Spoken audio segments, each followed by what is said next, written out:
So ಒಂದು ಇಲ್ಲಿ ಇವತ್ತಿನ ಕಾಲಘಟ್ಟಕ್ಕೆ ಎಲ್ಲ ಬಂದು ಅವರಾಗೋರೆ ಆನ್ಲೈನಲ್ಲಿ ಓದ್ಕೊಂಡು ಡೈರೆಕ್ಟಾಗಿ ಹುಡುಗರುಗಳೆಲ್ಲ ಈ ಥರ ಯೂನಿವರ್ಸಿಟೀಸ್ಗೆ ಅಪ್ರೋಚ್ ಮಾಡ್ಬೋದಾ?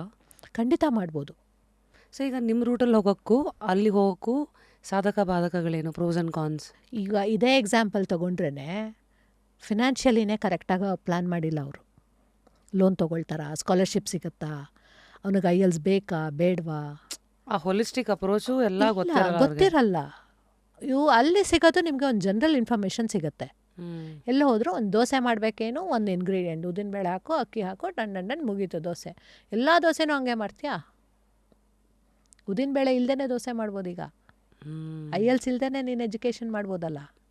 ಸೊ ಇದೆಲ್ಲ ಹ್ಯಾಕ್ಸು, ಶಾರ್ಟ್ಕಟ್ಸು, ಎಕ್ಸ್ಪೀರಿಯೆನ್ಸು, ಲೇಟೆಸ್ಟ್ ಅಪ್ಡೇಟೆಡ್ ಇದು, ಮತ್ತು ಯಾರಿಗೆ ಏನು ಅವೆಲ್ಲ ಅದು ಅನುಭವದಿಂದ ಬರುತ್ತೆ. ಎಕ್ಸ್ಪೀರಿಯನ್ಸಿಂದ ಯೂನಿವರ್ಸಿಟೀಸ್ ವೆಬಿನಾರ್ಸ್ಗಳು ಅಟೆಂಡ್ ಮಾಡ್ತಾ ಇರ್ತೀವಿ, ಆಮೇಲೆ ಓದ್ತಾ ಇರ್ತೀವಿ. Every day is a study for us.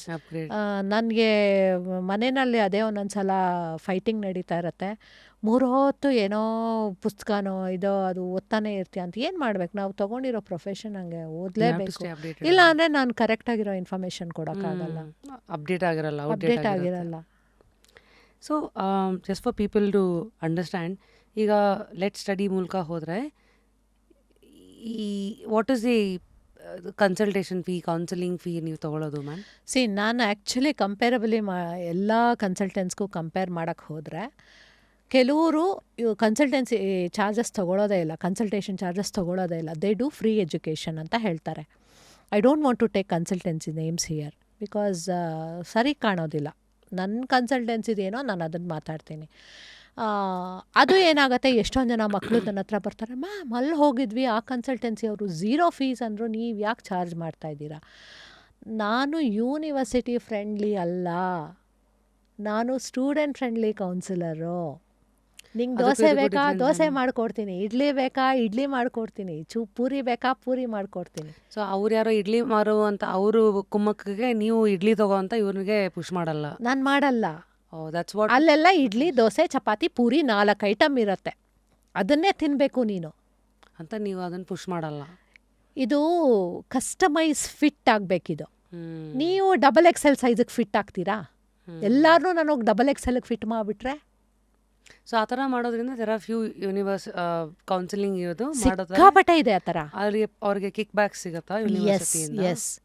ನಾನು ಇವಾಗ ನೀವು NUS ಕೇಳಿ ನಾನು ಮಾಡ್ತೀನಿ, NTU ಕೇಳಿ ನೀವು ಮಾಡ್ತೀನಿ, ಕಿಂಗ್ಸ್ ಕೇಳಿ ಮಾಡ್ತೀನಿ, ರಾಯಲ್ ಕೇಳಿ ಮಾಡ್ತೀನಿ, ಇನ್ನೊಂದು ಬಿಟ್ಸ್ ಪಿಲಾನಿ ಕೇಳಿ ಮಾಡ್ತೀನಿ, ಗಲ್ಫ್ ಮೆಡಿಕಲ್ ಯೂನಿವರ್ಸಿಟಿ ಕೇಳಿ ಮಾಡ್ತೀನಿ.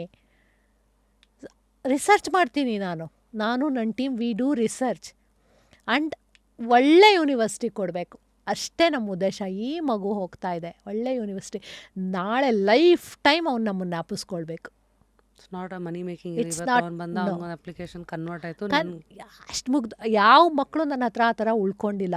ಫಸ್ಟು ಬಿಗಿನಿಂಗಲ್ಲಿ 1-2 ಹೆಣ್ಮಕ್ಳದು ನಾನಿರೋ ಲೇಔಟಲ್ಲೇ ಮಾಡಿದೆ. ಆ ಮಕ್ಕಳುಗಳು ಅಲ್ಲಿ ಹೋದಾಗ ಆದಮೇಲೆ ಬರ್ತಾರಲ್ಲ, ಬಂದಾಗ ಒಂದು ಕೀ ಚೈನು, ಒಂದು ಲಿಪ್ಸ್ಟಿಕ್ಕು, ಆಮೇಲೆ ಒಂದು ಪರ್ಫ್ಯೂಮು ತೊಗೊಂಡು ಬಂದು ಆ ರೋಡಿಂದ ಬಂದು ಹೀಗೆ ನನ್ನನ್ನು ಹಗ್ ಮಾಡಿ ಮುತ್ತು ಕೊಟ್ಟು, ಆಹಾ ನಿಜವಾಗ್ಲೂ ನಾನೇನು ಹೇಳೋಕ್ಕಾಗಲ್ಲ ವರ್ಡ್ಸ್ ಅದಕ್ಕೆ. ಅಷ್ಟು ಹೋಗಬೇಕಾದ್ರೂ ಅಷ್ಟೇ ಪಾರ್ಟಿ ಕೊಡ್ತಾರೆ, ನನ್ನನ್ನು ಕರ್ಕೊಂಡು ಹೋಗ್ತಾರೆ, ಚಾನ್ಸೇ ಇಲ್ಲ. ಸ್ಯಾರಿ ತಂದು ಕೊಟ್ಟಿರೋರು ಇದ್ದಾರೆ, ಬೆಳ್ಳಿ ಗಿಫ್ಟ್ ಮಾಡಿರೋರು ಇದ್ದಾರೆ, ಬಂದು ಆ ಫೋಟೋಸ್ ತೆಕ್ಕೊಂಡು. ಟ್ರಸ್ಟ್ ಅಲ್ಲ, ಟ್ರಸ್ಟ್. ಇವತ್ತೆಲ್ಲ ಆ ಮಕ್ಕಳುಗಳು ಅಲ್ಲಿಂದ ನಾನು ಎನಿ ಟೈಮ್ ರಾತ್ರಿ ಫೋನ್ ಮಾಡಲಿ, ಯಾವಾಗಲೂ ಹೇಗಿದೆಯೋ ಪುಟ ಅಂತ ನಾನು ಏನಾದ್ರು ಮೆಸೇಜ್ ಮಾಡಿ, I am good aunty, how are you, when are you coming to UK, when are you coming to Germany ಅನ್ನೋದು ಇದೆಯಲ್ಲ. ಸೊ ನಾನಿವಾಗ ವರ್ಲ್ಡ್ ವೈಡ್ ಎಲ್ಲಿ ಹೋದ್ರೂ ನನಗೆ ಮನೆ ಬೇಡ.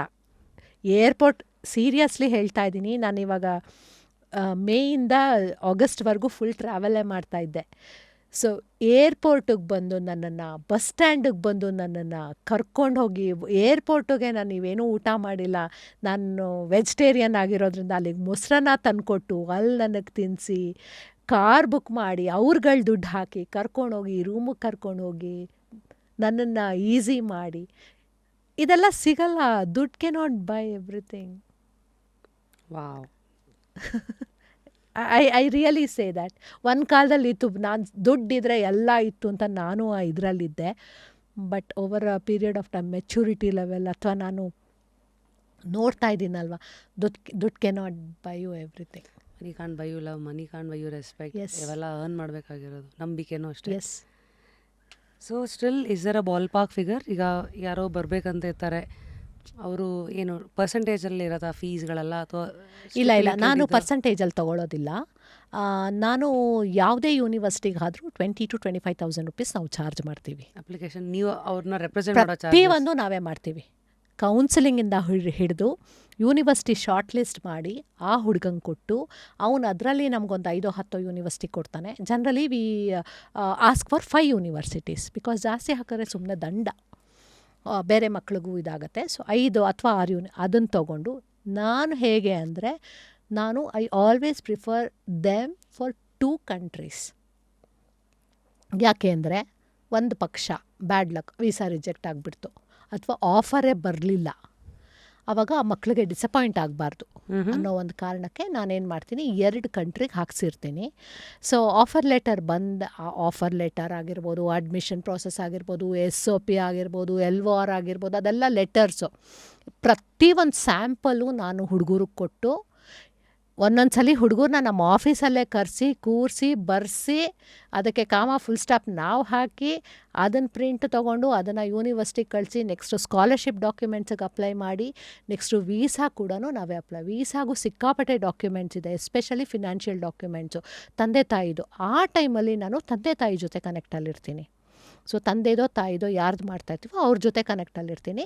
ಸೊ ಅವ್ರದ್ದು ಡಾಕ್ಯುಮೆಂಟ್ಸನ್ನು ನಾವೇ ರೆಡಿ ಮಾಡ್ಕೊಂಡ್ಬಿಡ್ತೀವಿ. ಎಷ್ಟು ಜನ ತಂದೆ ತಾಯಿಗಳು ಯಾವ ಲೆವೆಲಿಗೆ ಬಂದುಬಿಟ್ಟಿರ್ತಾರೆ ಅಂದರೆ, they don't mind sharing their credit card with CVV number. ಆ ಲೆವೆಲ್ಗೆ ಟ್ರಸ್ಟ್ ಉಳಿಸ್ಕೊಂಡು ಬಂದಿದ್ದೀವಿ ಇಲ್ಲಿವರೆಗೂ. ತಗೋ ನವ್ಯ, ಮಾಡು. ಎಷ್ಟು ಸ್ಟೂಡೆಂಟ್ಸ್ ಆಗಿದೆ ಇಲ್ಲಿವರೆಗೂ ನವ್ಯ ಅವರೇ? ಸುಮಾರು ಜನ ಆಗಿದೆ ಈ 5 ಇಯರ್ಸಲ್ಲಿ. ಲೆಟ್ ಮೀ ಸೇ ಒಂದು 250+. ವಾವ್. ಸೊ ಎವ್ರಿ ಇಯರ್ ಈಗ ಇಂಟೆಕ್ಸ್ ಬಂದು ಸೆಪ್ಟೆಂಬರು, ಜಾನ್, ಮೇ, ಒಂದೊಂದು ಯೂನಿವರ್ಸಿಟಿದು ಒಂದೊಂದು ಥರ. ಹಾಂ, ಜನರಲಿ ಎಲ್ಲ ಯೂನಿವರ್ಸಿಟೀಸ್ಗಳು ಸೆಪ್ಟೆಂಬರ್ ಅಕ್ಟೋಬರ್ಗೆ ಓಪನ್ ಇರುತ್ತೆ. ಎಲ್ಲ ಯೂನಿವರ್ಸಿಟಿ ಆಗಸ್ಟ್ ಸೆಪ್ಟೆಂಬರ್ ಅಥವಾ ಸೆಪ್ಟೆಂಬರ್ ಅಕ್ಟೋಬರ್. ಜನವರಿ ಫೆಬ್ರವರಿಗೆ ಕೆಲವು ಕಂಟ್ರೀಸ್ ಲೈಕ್ ಆಸ್ಟ್ರೇಲಿಯಾ ಇರ್ಬೋದು, ನ್ಯೂಜಿಲ್ಯಾಂಡ್ ಇರ್ಬೋದು, ಅದೆಲ್ಲ, ಫ್ರಾನ್ಸ್ ಇರ್ಬೋದು, ಅದೆಲ್ಲ ಜಾನ್ವರಿಗೂ ಓಪನ್ ಇರುತ್ತೆ. UK is also open for Jan. Throughout the year, like all months ಅಂತಂದರೆ, ಬಿಟ್ಟು ಮಂತ್ಸ್ ಅಂದರೆ ಆಲ್ಟರ್ನೇಟ್ ಮಂತ್ ಅಂದರೆ ದುಬೈ ಓಪನ್ ಇರುತ್ತೆ. Few university in Singapore are like ಒಂದು ಎವ್ರಿ ಮಂತ್ಲಿ ಅಂತ ಹೇಳ್ಬೋದು, ಅದು ಓಪನ್ ಇರ್ತಾರೆ. ಸೊ ನಾವು ಅಲ್ಲಿ continue the rapid fire. Easiest country for settlement? Life settlement? Yes, India. But after education ಆ ದುಡ್ಡನ್ನೆಲ್ಲ ತೆಗಿಬೇಕು, ಅಷ್ಟೊಂದು ಸಾಲಗಳು ಮಾಡಿರ್ತಾರೆ, ಕೆಲಸ. There is again I don't agree with this point. Easiest country, for example if you say, ನಾನು ಓದ್ಬಿಟ್ಟು ವಾಪಸ್ ಬರೋ ಅಂಥ ಕ್ಯಾಟಗರಿ ಅವಳು ನಾನು, ಆಯಿತಾ, ಇನ್ನೊಬ್ಬರು ಆ ಕ್ಯಾಟಗರಿಲಿ ಇರ್ಬೋದು. ಸೊ ದೆರ್ ಈಸ್ ನಥಿಂಗ್ ಲೈಫಲ್ಲಿ ಈಸಿ ಅನ್ನೋದಿಲ್ಲ, ಕಷ್ಟಗಳಿದ್ದೇ ಇದೆ. ಆಸ್ಟ್ರೇಲಿಯಾಗೆ ಹೋದರೆ ಈಸಿ PR ಅಂತ ಹೇಳ್ತಾರೆ, ಬಟ್ ನಿಮ್ಮ ಸ್ಯಾಲರಿ ಲೆವೆಲ್ನಲ್ಲಿ ನೀವು ಅಷ್ಟು ಕ್ರೆಡಿಟ್ ಪಾಯಿಂಟ್ಸ್ ರೀಚ್ ಆಗೋದಕ್ಕೆ ಕೆಲವ್ರಿಗೆ 3 ವರ್ಷ ತೊಗೊಳುತ್ತೆ, ಕೆಲವ್ರಿಗೆ 10 ವರ್ಷ ತೊಗೊಳುತ್ತೆ. So again for you it's a customise thing. For you Rashmi may say, ನಾನು 3 ವರ್ಷದಲ್ಲಿ ನಂಗೆ PR ಸಿಕ್ಬಿಡ್ತು, it is easy. But for me, I might not reach the salary range of that. So 10 years ನಾನು ಮಾಡಿರ್ತೀನಿ. ಅಲ್ಲೆಲ್ಲ ಸ್ಯಾಲ್ರಿ ಇದ್ರ ಮೇಲೆ ಪಾಯಿಂಟ್ಸ್, ಕ್ರೆಡಿಟ್ ಪಾಯಿಂಟ್ಸ್ ಥರ ಬರುತ್ತೆ. ಎಜುಕೇಷನ್ ಇದರಲ್ಲೂ ಕ್ರೆಡಿಟ್ ಪಾಯಿಂಟ್ಸ್ ಬರುತ್ತೆ. So how can I say it is easy? One size doesn't fit all. No, that doesn't fit. Easy country ನಮ್ಮ ಭಾರತ ಅಂತ ಹೇಳಿ ಓದಿ ಅಲ್ಲಿ ವಾಪಸ್ ಬನ್ನಿ.